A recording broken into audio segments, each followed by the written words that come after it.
Hello बच्चों, physics online class में आप सभी का स्वागत है। कल तक हमने पढ़ लिया था, वैद्युत द्विध्रुव पढ़ रहे थे। वैद्युत द्विध्रुव को हमने परिभाषित भी किया था, उसकी डेफिनेशन क्या है एक बार मैं वापस से रिवाइज कर देता हूँ। समान परिमाण और विपरीत प्रकृति के यदि दो आवेश, समान परिमाण और विपरीत प्रकृति के यदि दो आवेश अत्यल्प दूरी पर रखे हों तो आवेशों के इस युग्म को हम क्या कहते हैं? वैद्युत द्विध्रुव कहते हैं। और दूसरी बात फिर हमने वैद्युत द्विध्रुव के कारण अक्ष पर विद्युत क्षेत्र की तीव्रता का मान भी ज्ञात किया था। और अक्ष पर विद्युत क्षेत्र की तीव्रता का मान हमारे पास वहां आया था 2kp/r³। क्या आया था? 2kp/r³। वैद्युत द्विध्रुव से संबंधित और भी चीजें हमने पढ़ी थी, मात्रा, विभव वगैरह सारी चीजें हमने देखी थी वहां पर। अब हम पढ़ेंगे, कल जैसे हमने पढ़ा था वैद्युत द्विध्रुव के कारण उसकी अक्ष पर विद्युत क्षेत्र की तीव्रता, सेम टू सेम टॉपिक है।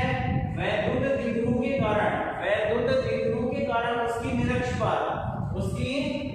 पर वहां अक्ष था और यहाँ पर क्या आता है? निरक्ष आता है। निरक्ष पर विद्युत क्षेत्र की तीव्रता का मान को क्या करना है? निकालना है। क्या करना है? निकालना है। और वो किस तरीके से निकालेंगे हम? उस मान को हम किस तरीके से निकालेंगे वो देखिए। सबसे पहले तो हमने कल पढ़ा था वैद्युत द्विध्रुव में दो आवेश होते हैं, परिमाण में समान होते हैं और विपरीत प्रकृति के होते हैं, यानी कि एक प्लस होता है तो दूसरा माइनस में होता है। मैंने आपको बताया था कि वहां दोनों आवेशों को मिलाने वाली जो रेखा होती है वो तो क्या कहलाती है? उसकी अक्ष कहलाती है। और दूसरी बात, उसके केंद्र से होकर, वैद्युत द्विध्रुव के केंद्र से होकर और अक्ष के लंबवत गुजरने वाली जो रेखा होती है वो वहां पर क्या कहलाती है? निरक्ष कहलाती है। तो उस निरक्ष पर हमको किसी भी पॉइंट पर विद्युत क्षेत्र की तीव्रता का मान हमको ज्ञात करना है। वो किस तरीके से ज्ञात करेंगे? बिल्कुल आसान टॉपिक है, कल की तरह ही हम इसको सॉल्व करेंगे। सेम टू सेम सारे पॉइंट होके वो हैं, बस फर्क इतना सा है, कल हमने अक्ष पर ज्ञात किया था, आज हम किस पर ज्ञात करेंगे? निरक्ष पर ज्ञात करेंगे। बिल्कुल आसान टॉपिक है, ध्यान से समझिएगा। सबसे पहले देखिए, हमको वैद्युत द्विध्रुव बनाना पड़ेगा, जो कि किसके कारण विद्युत क्षेत्र की तीव्रता निकालनी है हमको? वैद्युत द्विध्रुव के कारण। तो सबसे पहले हम यहाँ वैद्युत द्विध्रुव बना देते हैं।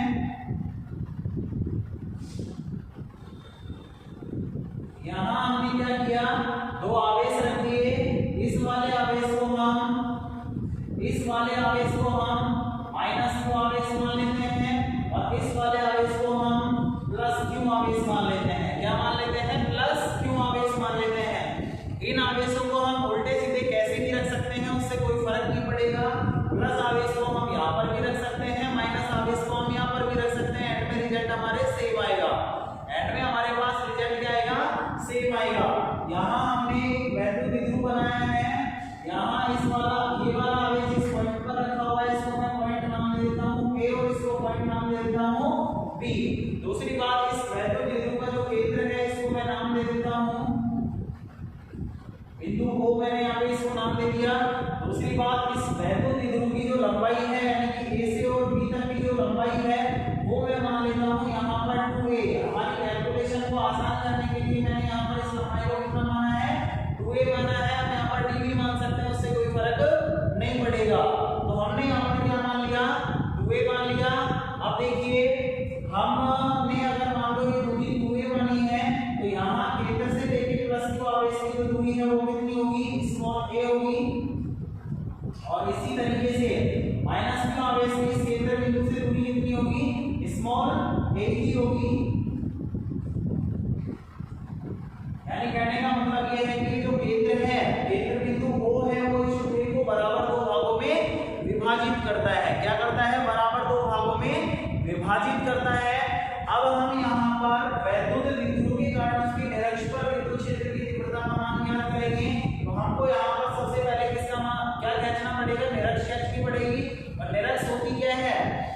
केंद्र से होकर और अक्ष के लंबवत गुजरने वाली रेखा को हम क्या कहते हैं? निरक्ष कहते हैं। दोनों आवेशों को मिलाने वाली जो रेखा होती है वो तो अक्ष कहलाती है, यानी ये तो अक्ष का काम करेगी। अब इसके लंबवत यानी कि इस तरीके से हम अगर कोई रेखा खींचेंगे तो किसका काम करेगी? निरक्ष का काम करेगी। और वो भी कहां से गुजरनी चाहिए? केंद्र से होकर। तो यहाँ हम एक निरक्ष खींच देते हैं।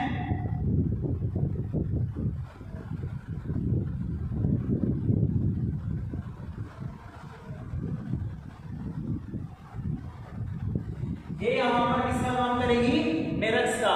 अब हमको इस निरक्ष पर इस वैद्युत द्विध्रुव के कारण, इस निरक्ष पर वैद्युत द्विध्रुव के कारण किसी भी एक पॉइंट पर किसका मान ज्ञात करना है, विद्युत क्षेत्र की तीव्रता का मान ज्ञात करना है।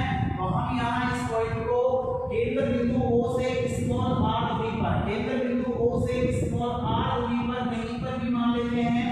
सपोज करो हमने यहाँ पर ये पॉइंट मान लिया, जिसको मैं नाम दे देता हूँ बिंदु P। क्या नाम दे देता हूँ, बिंदु P। मैंने इसको नाम दे दिया। कहने का मतलब ये है कि हमने एक वैद्युत द्विध्रुव लिया है जिसकी लंबाई 2a है और उसके प्रत्येक आवेश का परिमाण स्मॉल q है। उसके केंद्र से निरक्ष पर स्मॉल r दूरी पर स्थित बिंदु P पर आपको विद्युत क्षेत्र की तीव्रता का मान ज्ञात करना है।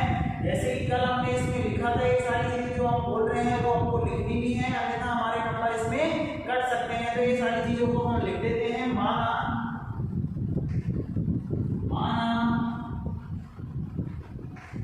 एक वैद्युत द्विध्रुव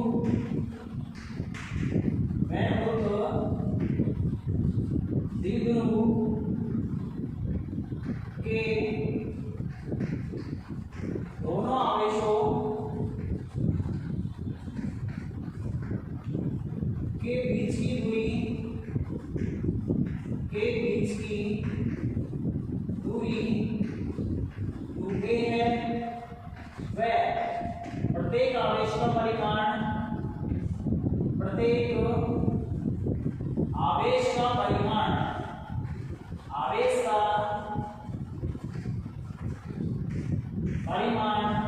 क्या है, स्मॉल q है। तथा इसके कारण, इसके का मतलब क्या है, वैद्युत द्विध्रुव के कारण, इसके कारण केंद्र बिंदु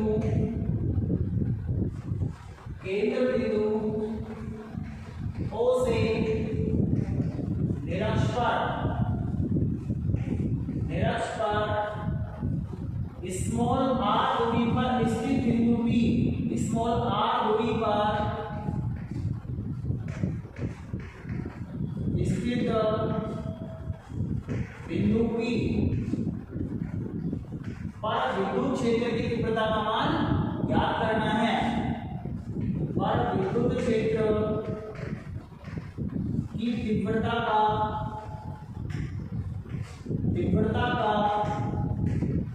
मान ज्ञात करना है,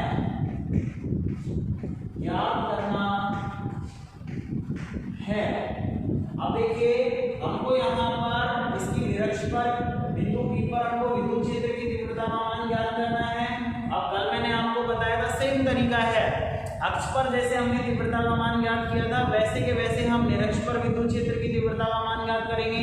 मैंने आपको बताया था किसी भी पॉइंट पर अगर विद्युत क्षेत्र की तीव्रता का मान ज्ञात करना है तो उसके चारों ओर उपस्थित आवेशों के कारण विद्युत क्षेत्र की तीव्रताओं के सदिश योग के बराबर होता है। तो यहाँ हमको बिंदु P पर विद्युत क्षेत्र की तीव्रता का मान निकालना है। इसके चारों ओर कितने आवेश हैं, वैद्युत द्विध्रुव में केवल 2 आवेश हैं और वो कौन-कौन से हैं, -q और +q। इन दोनों आवेशों के कारण इस पॉइंट पर हमको विद्युत क्षेत्र की तीव्रता का मान निकालना है और उसका सदिश योग करना है। जो परिणामी तीव्रता हमारे पास आएगी वो तीव्रता ही किसके कारण तीव्रता होगी, वैद्युत द्विध्रुव के कारण तीव्रता होगी। बिल्कुल आसान पॉइंट है। अब देखिए हम क्या करते हैं, यहाँ -q और +q आवेश के कारण इस पॉइंट पर तीव्रता का मान निकालेंगे। और वो कैसे निकालेंगे, हमें मान लेते हैं कि बिंदु P की जो दूरी है, जो -q आवेश से दूरी है और बिंदु P की +q आवेश से जो दूरी है वो क्या होगी, देखिए केंद्र बिंदु O से अगर बिंदु P की दूरी स्मॉल r है, केंद्र से अगर बिंदु P की दूरी स्मॉल r हमने मानी है तो यहाँ ये वाली दूरी का मान क्या होगा, इस वाली दूरी का मान क्या होगा। देखिए यहाँ एक समकोण त्रिभुज बन रहा है, समकोण त्रिभुज OPA। इस समकोण त्रिभुज में हमारे पास लंब का मान कितना है, r है और आधार का मान हमारे पास कितना है, स्मॉल a है। तो यहाँ इस दूरी का जो मान होगा पाइथागोरस प्रमेय से क्या होगा, √r² + a²। क्या होगा, √r²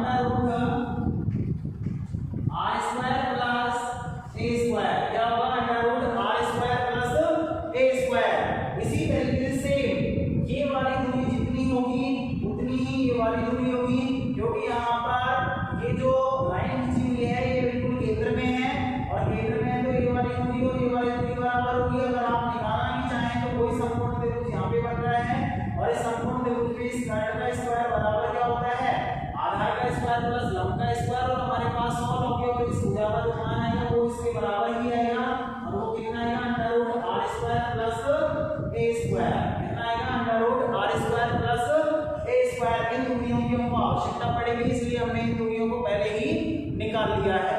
अब हम क्या करते हैं, ध्यान रखना यहाँ पर ये दोनों जो भुजाओं की लंबाई है वो समान है। क्या है, दोनों भुजाओं की लंबाई समान है।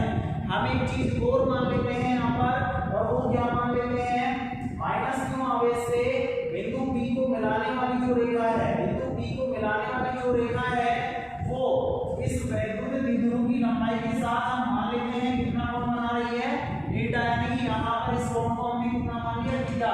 अगर ये वाला कोण थीटा है तो यहाँ ये वाला कोण भी कितना होगा, थीटा ही होगा, यानी कि दोनों कोण समान है। क्योंकि अभी मैंने आपको बताया था ये जो लाइन खींची हुई है यहाँ पे, ये दूरी जो r है वो क्या है, बिल्कुल मध्य पॉइंट पर स्थित है, जिसके कारण दोनों कोणों का मान और दोनों भुजाओं की लंबाई का मान भी क्या होगा, समान होगा।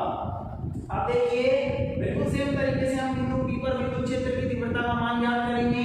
बिंदु P पर विद्युत क्षेत्र की तीव्रता का मान ज्ञात करने के लिए हमको इन दोनों आवेशों के कारण इस पॉइंट पर विद्युत क्षेत्र की तीव्रता की दिशा देखनी होगी, और वो दिशा किधर की तरफ होगी।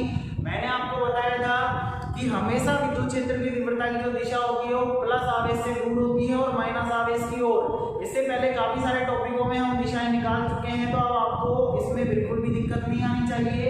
देखिए अगर मैं बात करता हूँ इस माइनस आवेश के कारण, तो इस पॉइंट पर माइनस आवेश की ओर का मतलब इधर होगी या इधर होगी, तो माइनस आवेश की ओर नीचे की तरफ होगी, और यहाँ मैं इस तीव्रता को यानी माइनस का आवेश के कारण जो तीव्रता है इसकी दिशा को मैं इस तरीके से दिखा सकता हूँ, और यहाँ माइनस का आवेश के कारण जो तीव्रता का मान होगा उसको मैं यहाँ व्यक्त कर देता हूँ कि बिंदु A पे रखा हुआ है तो E A सदिश, क्या होगा, बिंदु A पर आवेश रखा हुआ है जिसके कारण मैंने इस तीव्रता को नाम दे दिया E A सदिश। अब सेम तरीके से प्लस q आवेश के कारण इसी पॉइंट पर तीव्रता की दिशा प्लस आवेश से दूर होती है, दूर ऊपर की तरफ होगी, नीचे की तरफ होगी। तो ध्यान रखना प्लस आवेश से दूर, दूर का मतलब आवेश से दूर की तरफ होगी, और आवेश से दूर की तरफ कौन सी दिशा में होगी, इस दिशा में होगी।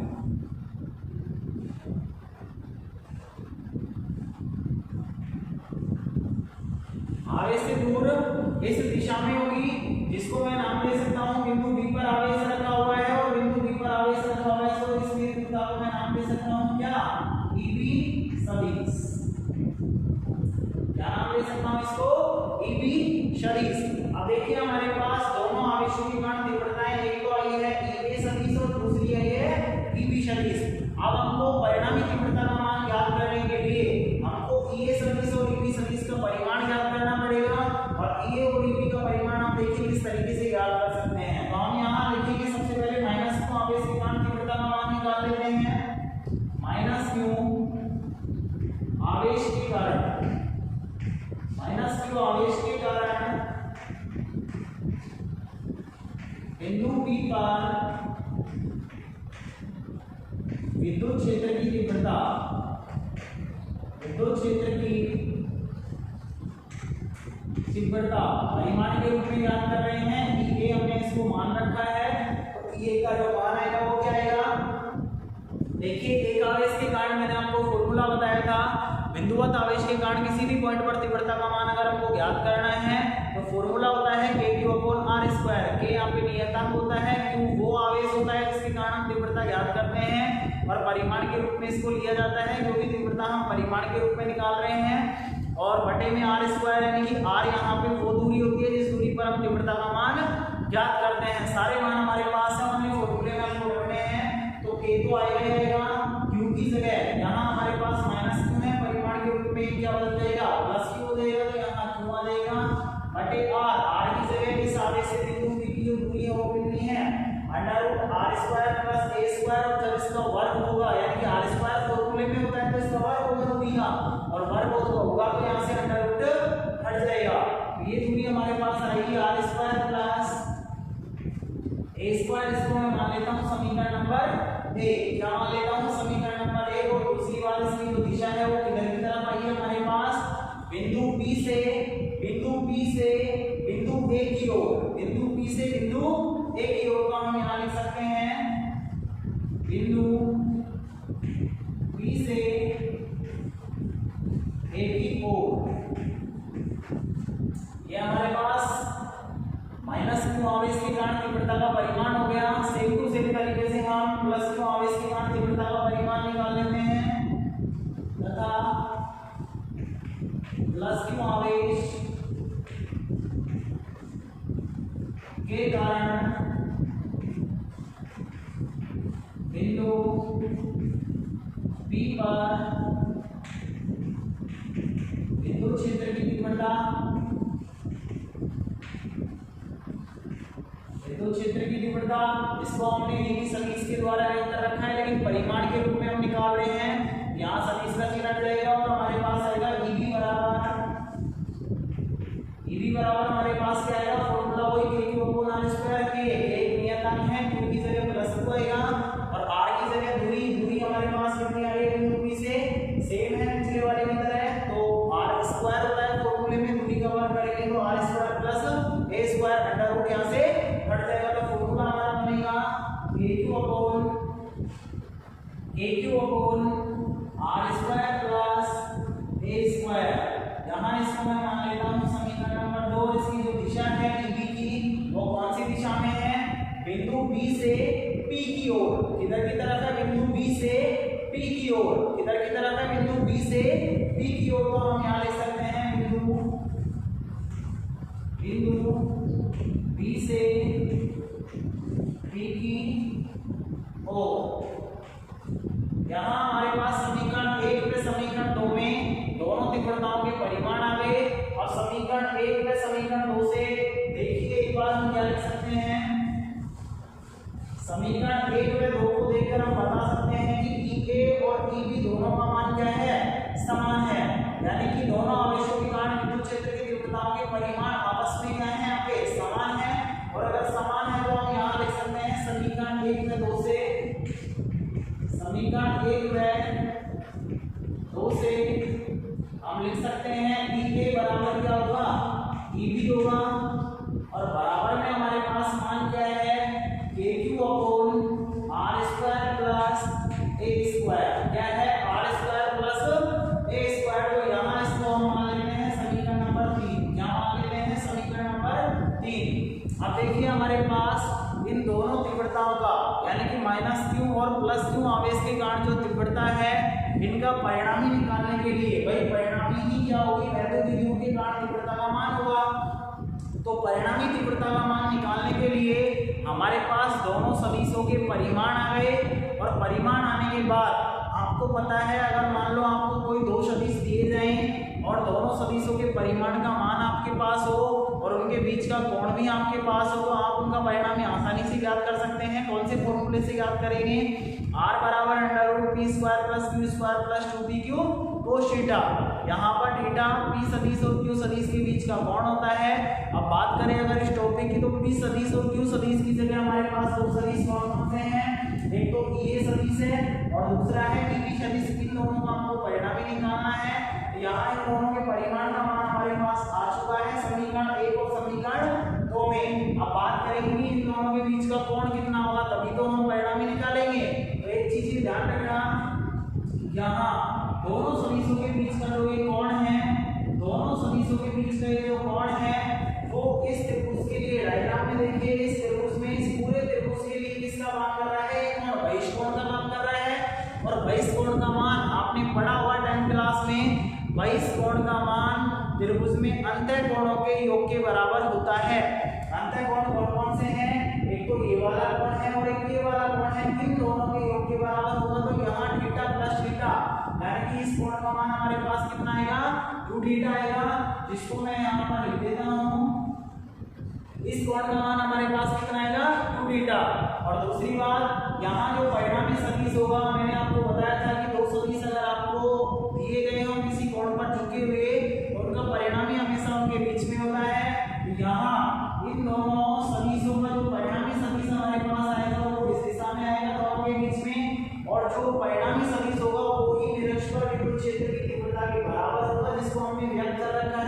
निरक्ष के द्वारा। तो यहाँ परिमाण में हम क्या करते हैं कि निरक्ष सदिश, यानी कहने का मतलब है कि वैद्युत द्विध्रुव के कारण इसके निरक्ष पर विद्युत क्षेत्र की जो तीव्रता आती है वो हमारे कौन सी दिशा में आती है, इस दिशा में। अब इसका हम मान भी निकाल लेते हैं फॉर्मूले से। फॉर्मूला अगर किसी को याद नहीं है वापस से बता देता हूँ। r बराबर होता है p square plus q square plus 2pq cos theta. और ये फॉर्मूला किसके लिए होता है, जैसे दो सदिश आपको दिए गए हो, एक सदिश से p सदिश है, ये वाला सदिश अगर q सदिश है, दोनों के बीच में अगर कोण थीटा लिया गया हो तो इन दोनों सदिशों का जो परिणामी सदिश होगा जिसको हमने r के द्वारा व्यक्त कर रखा है उसका फॉर्मूला होगा √p square plus q square plus 2p cos theta. p और q यहाँ पे p सदिश और q सदिश के परिमाण है, और दूसरी बात हमारे पास थीटा क्या है, p सदिश और q सदिश के मध्य का कोण। इसी फॉर्मूले के अनुसार अगर परिणामी तीव्रता मान को लिखना है तो दोनों सदिश p और q सदिश की जगह हमारे पास e और eb है, और थीटा की जगह हमारे पास दोनों के बीच का कोण कितना है 2 थीटा। और r यहाँ पे परिणामी सदिश है, परिणामी की जगह हमारे पास क्या है कि निरक्ष, तो हम यहाँ पर लिखेंगे अतः वैद्युत द्विध्रुव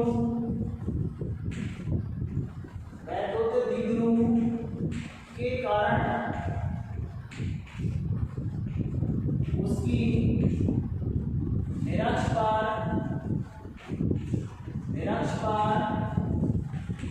विद्युत क्षेत्र की तीव्रता की निरक्ष बराबर हमारे पास क्या फॉर्मूला आएगा, अंडर रूट क्या आएगा, p स्क्वायर की जगह हमारे पास a स्क्वायर आएगा, q स्क्वायर की जगह हमारे पास eb स्क्वायर आएगा, और थीटा की जगह हमारे पास 2 थीटा आएगा। तो हमारा फॉर्मूला बनेगा ea square plus eb square plus 2ea into eb cos 2 theta. क्या आएगा cos 2 थीटा। अब आपको पता है समीकरण 3 में e के बराबर क्या है, eb है, तो हम इस समीकरण में eb के स्थान पे क्या रखेंगे, e के रख देंगे, चूंकि हम यहाँ लिख सकते हैं e के बराबर क्या है eb है, इसलिए हम e निरक्ष बराबर लिख सकते हैं, e निरक्ष बराबर लिख सकते हैं e स्क्वायर प्लस इसकी जगह पे e रखेंगे तो e square plus e into e, इसकी जगह पे e है तो 2e स्क्वायर cos 2 थीटा। क्या आएगा cos 2 थीटा। यहाँ e square plus e square कितना हो जाएगा 2e स्क्वायर प्लस हमारे पास चल रहा है 2e स्क्वायर cos 2 थीटा।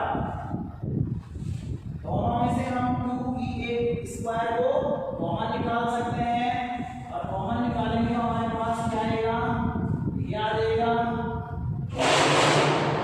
ये हमारे पास आ जाएगा अंडर रूट 2e स्क्वायर, अंदर हमारे पास क्या बचेगा, यहाँ तो बचेगा 1 और यहाँ बचेगा cos 2 थीटा। तो 1 प्लस cos 2 थीटा क्या आएगा 1 प्लस cos 2 थीटा। अब आपको पता है 1 प्लस cos 2 थीटा का मान क्या होता है, ये फॉर्मूला होता है, आपके गणित में चलता है, 12th क्लास में आपने पढ़ा होगा, मैं आपको यहाँ पर भी बता देता हूँ। 1 प्लस cos 2 थीटा बराबर होता है 1 प्लस cos 2 थीटा बराबर होता है 2 cos स्क्वायर थीटा। क्या होता है 1 प्लस cos 2 थीटा बराबर होता है 2 cos स्क्वायर थीटा। अगर इस मान को हम रखेंगे तो हमारे पास क्या आएगा, अतः e निरक्ष बराबर आ जाएगा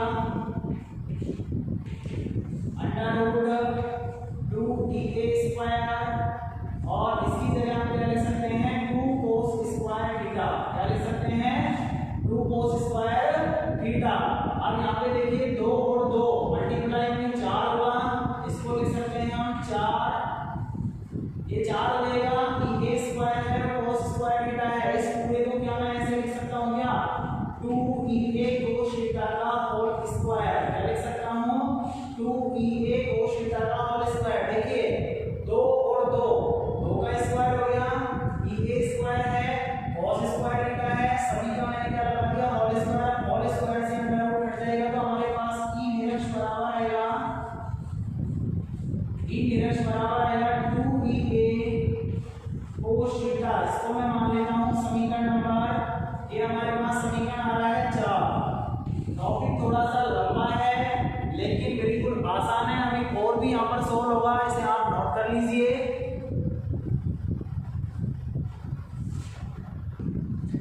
अब हम आगे चलते हैं।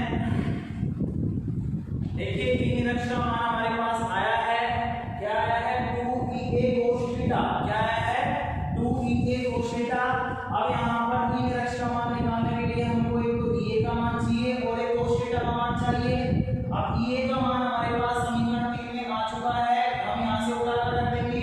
अब बात आती है cos थीटा की, तो cos थीटा का मान हमको यहाँ पर निकालना पड़ेगा और वो भी किससे निकालना पड़ेगा, हमारे डायग्राम से निकालना पड़ेगा। बिल्कुल आसान है, वो किस तरीके से निकालेंगे देखिए। cos थीटा का मान यहाँ पर हमको दो त्रिभुज दिखाई दे रहे हैं, एक तो दिखाई दे रहा होगा AOP और दूसरा समकोण त्रिभुज दिखाई दे रहा होगा BOP। वैसे भी त्रिभुज से आप थीटा का मान ज्ञात कर सकते हैं, क्योंकि ये वाला कोण भी थीटा है और ये वाला कोण भी क्या है थीटा। वैसे भी त्रिभुज से आप लाल बटे कक्का वाले फॉर्मूले से cos थीटा का मान आसानी से ज्ञात कर सकते हैं। तो देखिए हम कोई सा भी त्रिभुज ले लेते हैं, हम ये वाला त्रिभुज यूज कर लेते हैं। त्रिभुज चूंकि चित्र में समकोण त्रिभुज कौन सा है, OAP में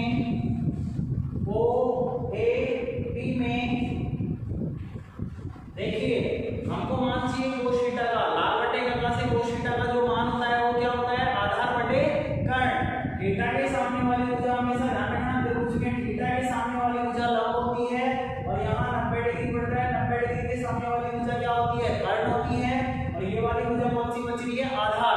हमारा फॉर्मूला आएगा cos थीटा बराबर होता है आधार बटे कर्ण। तो आधार का मान तो हमारे पास क्या है स्मॉल a और कर्ण का मान हमारे पास क्या है √r² प्लस a²। तो हम यहाँ लिखेंगे cos थीटा बराबर आधार बटे कर्ण। आधार का मान हमारे पास क्या है स्मॉल a है और कर्ण का मान है हमारे पास √r² प्लस a²। इस √ को हम घात 1/2 भी लिख सकते हैं। तो हम यहाँ पर इसको लिखेंगे r² प्लस a² की पावर कितनी है 1/2। √ को हम क्या लिख सकते हैं घात 1/2। हमने ये लिख दिया। cos थीटा का मान हमारे पास आ गया, इसको हम मान लेते हैं समीकरण नंबर 5। क्या मान लेते हैं समीकरण नंबर 5। अब देखिए हमारे पास cos थीटा का मान भी आ गया, EA का मान भी आ गया। अब हम समीकरण 4 से ई निरक्षर का मान आसानी से ज्ञात कर सकते हैं। तो समीकरण 4 में समीकरण 3 में 5 से क्या रखने पर मान रखने पर समीकरण 4 में 3 व 5 से मान रखने पर अगर हम मान रखेंगे तो ई निरक्षर मान हमारे पास क्या आएगा देखिए। ई निरक्षर मान यहाँ हमारे पास 2 है, जिसको मैंने ऐसे कैसे लिख दिया। फिर इनटू में हमारे पास EA है और EA का मान हमारे पास क्या है KQ upon r² plus a²। तो इसको भी हम लिख देते हैं KQ upon r² plus a²। ये लिख दिया। इनटू में आपके पास यहाँ cos थीटा है और cos थीटा का मान हमारे पास समीकरण 5 में क्या आया है a बटे r² प्लस a² की पावर 1/2। तो इसको हम लिख देते हैं a बटे r² प्लस a² की पावर 1/2। अब देखिए हम यहाँ इस फॉर्मूले को थोड़ा सा सॉल्व कर लेते हैं। इस 2 को हम a के साथ लिख देते हैं गुणा में। तो इस फॉर्मूले को हम लिख सकते हैं k × q × 2a। क्या लिख सकते हैं, इस 2 को हमने इस a के साथ गुणा कर दिया, यानी कि सारी की सारी संख्याएं ऊपर गुणा में है। a को हमने थोड़ा सा बाहर लिख दिया और इसको लिख दिया q × 2a। क्या लिख दिया q × 2a।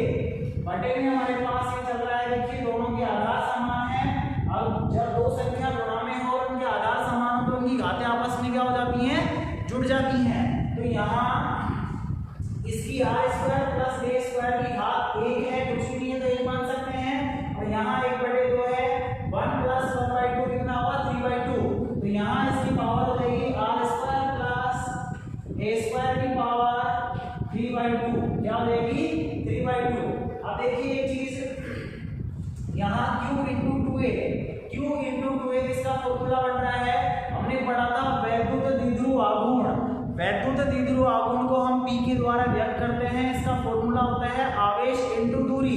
तो आवेश यहाँ पे वैद्युत द्विध्रुव के आवेश का जो परिमाण है वो कोई से भी एक आवेश का परिमाण इस मोल Q हो जाएगा, और दोनों आवेशों के बीच की दूरी हमारे पास कितनी है 2a है, तो Q इनटू 2a फॉर्मूला किसका होगा P का, यानी कि वैद्युत द्विध्रुव आघूर्ण का। तो यहाँ ये इसकी जगह हम क्या लिख सकते हैं P लिख सकते हैं। तो हमारा फॉर्मूला हो जाएगा Kp बटे r square plus a square की पावर 3/2। यहाँ हमने P को क्या लिखा है Q इंटू 2a की जगह हमने क्या लिखा है P लिखा है। अब देखिए हम ये जो फॉर्मूला निकाल रहे हैं ये फॉर्मूला किसके लिए याद कर रहे हैं वैद्युत द्विध्रुव के कारण।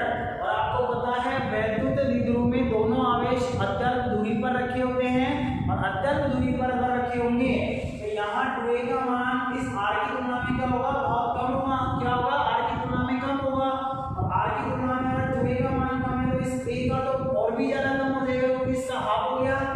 और मैंने आपको बताया था अगर छोटी संख्या का वर्ग करेंगे तो वो और भी छोटी हो जाती है, और बड़ी संख्या का वर्ग करेंगे तो वो और भी बड़ी हो जाती है। तो यहाँ कहने का मतलब है कि r स्क्वायर का जो मान होगा वो a स्क्वायर की तुलना में क्या होगा वेरी वेरी ग्रेटर देन होगा। तो हम यहाँ लिख सकते हैं चूंकि r square is very very greater than क्या होगा a स्क्वायर। अगर ऐसा है तो यहाँ हम r स्क्वायर की तुलना में a स्क्वायर को क्या कर सकते हैं नगण्य मान सकते हैं। अगर हम इसको नगण्य मानेंगे यानी कि इसको अगर 0 कर देंगे तो कोष्टक के अंदर केवल r स्क्वायर बचेगा, और r स्क्वायर अगर बचेगा तो r स्क्वायर की पावर कितनी आएगी 3/2, और 3/2 में 2 से 2 कैंसिल हो जाएगा, और r की पावर कितनी बचेगी ओनली 3। तो हमारे पास फॉर्मूला आएगा E निरक्ष बराबर Kp अपॉन RQ। क्या आएगा Kp अपॉन RQ। ध्यान रखना वैद्युत द्विध्रुव के कारण उसकी निरक्ष पर विद्युत क्षेत्र की तीव्रता का मान होता है Kp अपॉन RQ। कितना होता है Kp अपॉन RQ। इसको हम समीकरण नंबर 6 मान लेते हैं। अब ध्यान रखना हमारे पास जो अक्ष पर विद्युत क्षेत्र की तीव्रता का मान आया था वो कितना आया था 2Kp अपॉन RQ। कितना आया था 2Kp अपॉन RQ, और यहाँ ये मान कितना आया है निरक्ष पर Kp अपॉन RQ। अब मैं आपसे पूछता हूँ अगर इस फॉर्मूले को अगर हम ये तो परिमाण के रूप में अगर इसको हम सदिश रूप में लिखना चाहें तो सदिश रूप में कैसे लिख सकते हैं सोचिए। 1 मिनट का टाइम है आपके पास।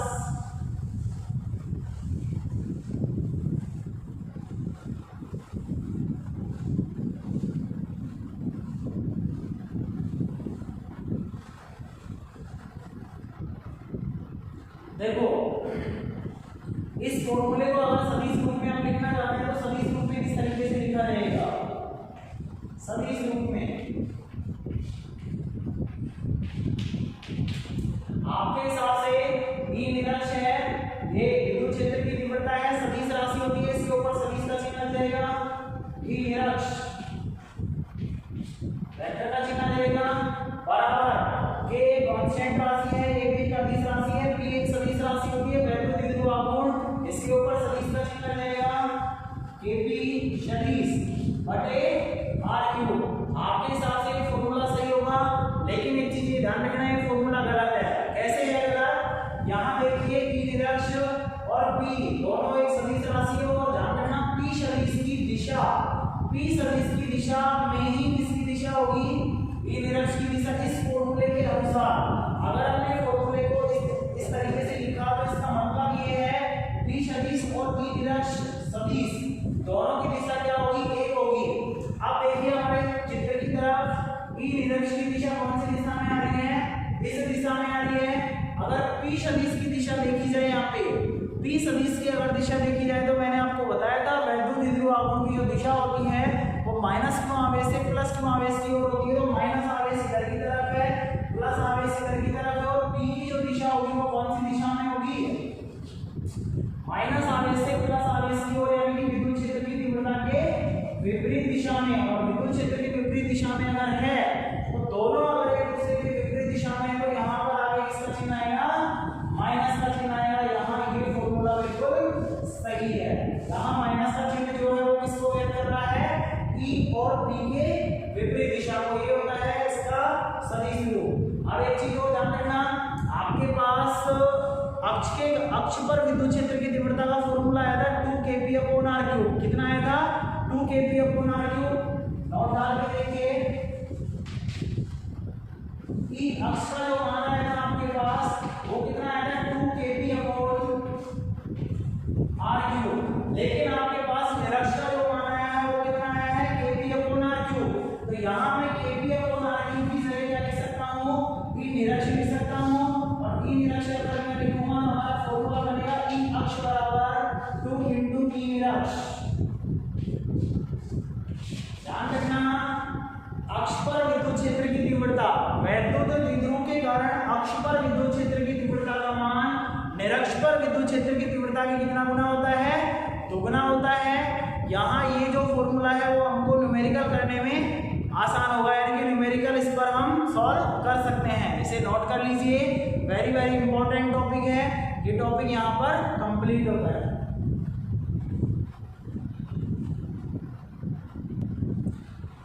देखिए